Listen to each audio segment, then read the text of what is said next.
It was just after 10 p.m. when the flashing red and blue lights filled my rearview mirror.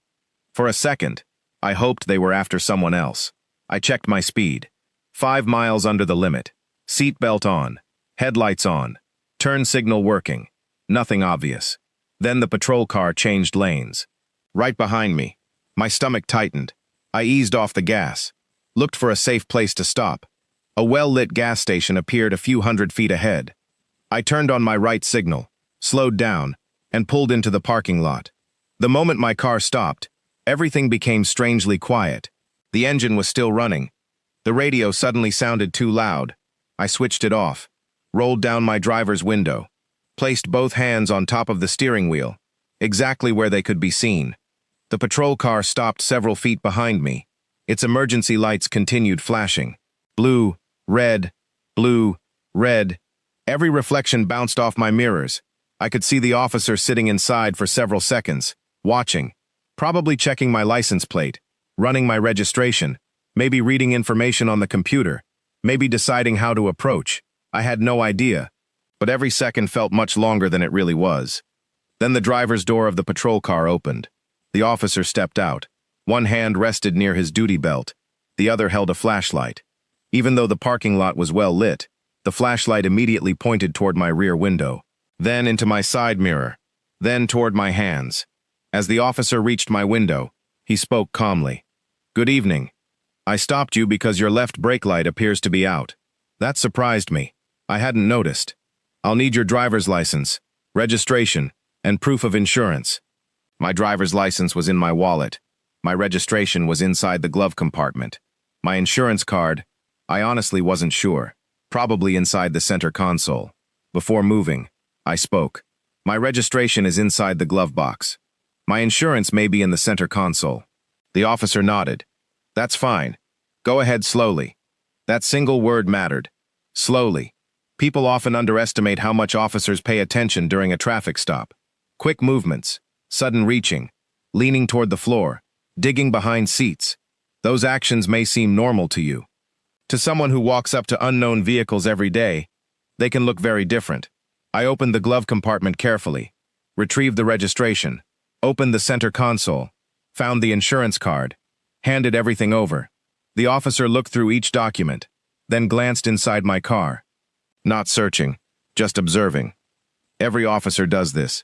They notice passengers, objects on seats, open containers, visible weapons, anything unusual. It isn't automatically a search. Looking through your windows from a lawful position generally isn't the same as searching your vehicle. The officer handed my registration back, then asked a question I wasn't expecting. "Where are you coming from tonight?" Simple question, simple answer. "I was driving home." Another pause. "Where were you before that?" Again, a normal question. But I knew something many drivers don't. In the United States, you are generally required to identify yourself during a lawful traffic stop and provide required driving documents. But casual investigative questions, like where you're coming from or where you're going, are often different. Depending on the circumstances and the state, you may choose whether to answer. I didn't want to create tension. I also didn't want to volunteer unnecessary information, so I answered politely. "I'd rather not discuss my evening, officer." There was no anger, no sarcasm, no argument, just calm. The officer looked at me for a moment, then nodded slightly. "Okay." That answer surprised me. Many people assume refusing to answer every question automatically makes things worse. Sometimes it doesn't. Sometimes it changes nothing at all. Professional officers deal with people exercising their rights every day. How you say something often matters more than what you say. The officer walked back to the patrol car. Another few minutes passed. Cars entered the gas station. People filled their tanks. Nobody seemed to notice what felt like the longest traffic stop of my life. Then the officer returned. Only this time, the conversation changed. "I need you to step out of the vehicle." For a second, I froze. This was the moment almost everyone fears. Had I done something wrong? Was I being arrested? Was the stop about to become something much bigger?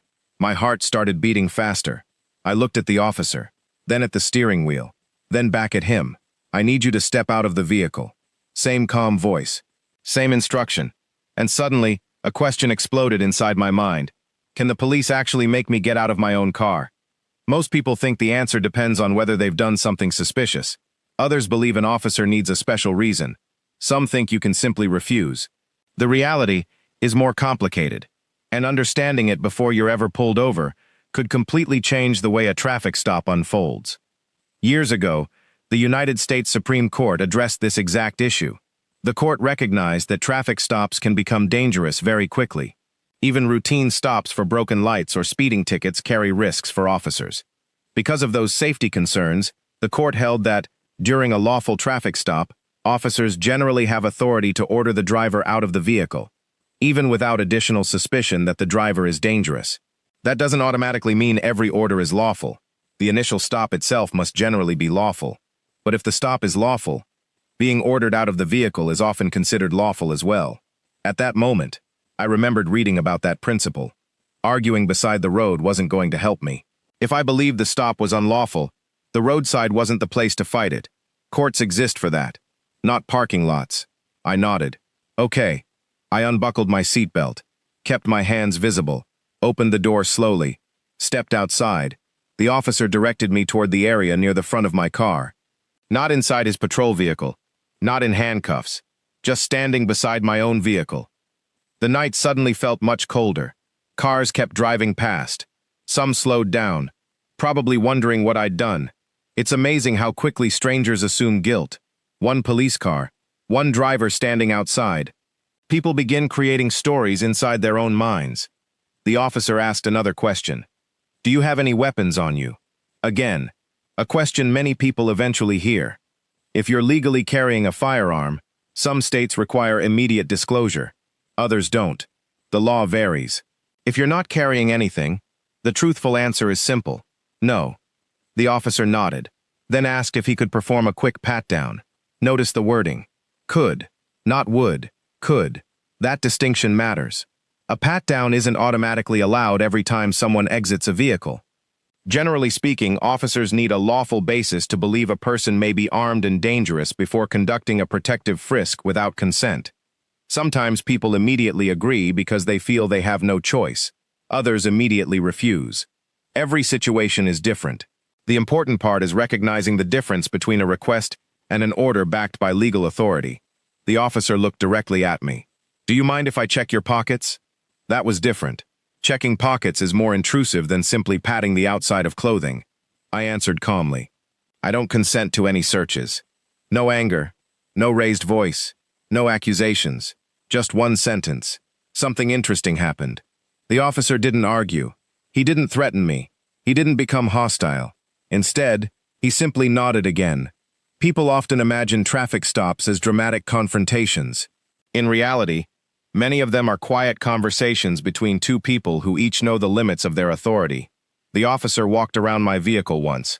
His flashlight moved across the windows, across the seats, across the dashboard. He never opened a door, never reached inside, never touched anything. Looking through windows from outside generally isn't the same as searching the interior. If something illegal is plainly visible, that can change the situation dramatically. But simply shining a flashlight into a vehicle at night doesn't automatically make it an unlawful search. As I stood there, I realized how many myths people believe about police encounters. Some think saying certain phrases makes officers walk away immediately. Others believe refusing every request automatically protects them. Reality is rarely that simple. There are real legal rights. There are real legal obligations. And confusing one for the other can make an already stressful encounter far more complicated. The officer turned back toward me, then asked another question. Is there anything illegal inside the vehicle? The question sounded almost casual, but I understood why it mattered. People sometimes panic. They volunteer information they were never required to provide. Others start explaining unrelated events. Sometimes they talk so much they accidentally contradict themselves. Silence can feel uncomfortable, but nervous talking often creates even bigger problems. I answered carefully. There isn't anything illegal in my vehicle. The officer watched my face for a moment, then looked back toward the driver's seat. The flashing lights continued reflecting across the windshield. For the first time since the stop began, I started wondering whether this encounter was almost over, or whether the next few minutes would completely change everything.